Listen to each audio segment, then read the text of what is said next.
Hello back my channel. Kung hindi ka po, kung ikaw yung bago dito, congratulations. I-update kita sa kung ano-anong information meron tayo. Ngayon, ang pag-uusapan natin ay eto nga, ang USAID team ay bagsak na nga na naman ng 5 miyembro. Di ka makailan lang nang ito'y parang inaano na nga ni US President Donald Trump na puksain ang USAID. I don't really know why, pero putang shit. Last year, sa administration ni Pangulong Bongbong Marcos, ang USAID ay kasali sa mga nag-seminar sa Department of Information Communications Technology sa pangunguna ni Secretary Ivan John Uy. Dito ko natutunan lahat ng seminars within a year. Ito na nga yung nakakaputang shit.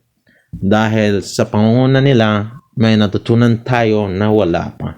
I don't really know what is happening over the United States of America, pero parang ang federal government ngayon ay nasa pamamalakid na ng pinakasosyal at pinakamatatag at pinaka-brilliant na tao sa buong mundo. Ito lang naman ang Tesla founder na si Elon Musk. Sana naman mapunta sila ulit dito, no longer by the use of USAID, kundi sa pamamagitan na nila. Ewan ko lang kung sino ang hahawak ng federal state ng technology lang yan nga. Pero sobrang nagwakas ang USAID sa branch ng Malacanang na tinawag nating Department of Information Communications Technology. Lahat ng natutunan ko'y tila bagang naglaho. Just in 1 year of time span mga kapare ko. Eto na nga tayo. Dahil nga ito siya real talk. Kakabalita ko lang, it is so sining dahil nawalan ng tuluyan ang USAID. Ewan ko lang pero sobrang lungkot ng lahat ng Amerikano. American people over the states nung nawala ang USAID. Ako rin. Sobrang lungkot ko dahil nawalan ako ng teacher. Nawala yung putang shit na nalalaman ko. Lahat ng certifications na nandun tila nawala in 1 second. Hindi ko ililink ito sa mga kaputang shitan. Pero I'm just disappointed. Bakit nawala ang USAID? Nakakalungkot dahil nawalan na naman sila ng 5 miyembro. I don't know if it is those members are from the Philippines or those members are over the globe. Pero nakakasada, information technology pa naman. Alam mo bang kagandahan ng USAID, pare ko, ay marami kang certifications na makukuha. Ito na nga yung credentials mo. Yung tinatawag na certification kung mag-a-apply ka in professional manner. Malungkot mang isipin pero 5 daw ang wala sa kanila. At na tayo sa mundo ng information technology, mga kapare ko. Mag-e-expect ako sa bagong ngayon. Ano kaya meron sa bago ng Department of Information Communications Technology? Ano ba ang mga webinars nila? Kasali pa ba ang USAID dito? Ang Amerika?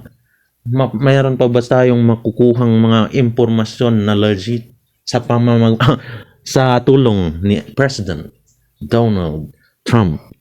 Nakakasad lang sana nga mapunta na dito si Elon Musk para yung tipong tabla. Wala na yung USAID, sila na mismo. Silang technocrats na ang nandito sa Philippines. I will be expecting it. Sana nga magkatotoo.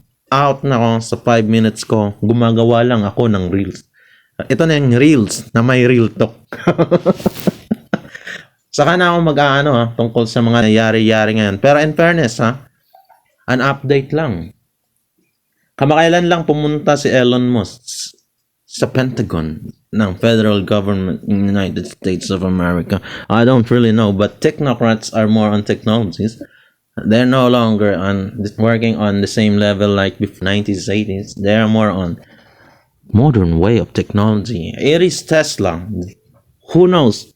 Who don't know about Tesla? Sino bang walang alam kay Elon Musk? And the good thing is, when he gets in the Pentagon, napunta rin dito, ewan ko ba, bakit, why, isa-search ko, ito yung dunk eh. Alam mo yung seryonan, nakapanood ka na ng Slam Dunk, pare ko eh. Nakita mo yung Hikuitsi doon, hindi siya player, no? Curious lang siya. Ito yung, check ko yan. Check ko muna kung legit ba yun na informasyon, ha? Kasi nakakatakot. Elon Musk on Tesla and Pentagon and then the federal government, federal states, 50 states yun. Tapos biglang pumunta ng Pilipinas. Like, it's a visit. And, ewan ko lang, ha. I will be muna, out na yon 5 minutes sa mundo ng information technology. Nakakasad. Bye-bye sa 5 nawala sa USAID. I don't know what is happening in your branches, kung bakit namatay yung 5 technologies. Pero nakakasad, ha. Sana ako na lang nandun. Uhaw ako eh. You know how thirsty I am for progress. You know how thirsty we are for technology. Na tila bagang wala kaming trabaho sa Pilipinas. Come on, guys. Hire us, please. We are no longer idiots. Salamat. Adios. Follow in this channel kung gusto mo. O kung ayaw mo, okay lang. Pero, salamat ha sa 5 nag-follow. Magiging updated ka ngayon sa ginagawa ko. Bye-bye.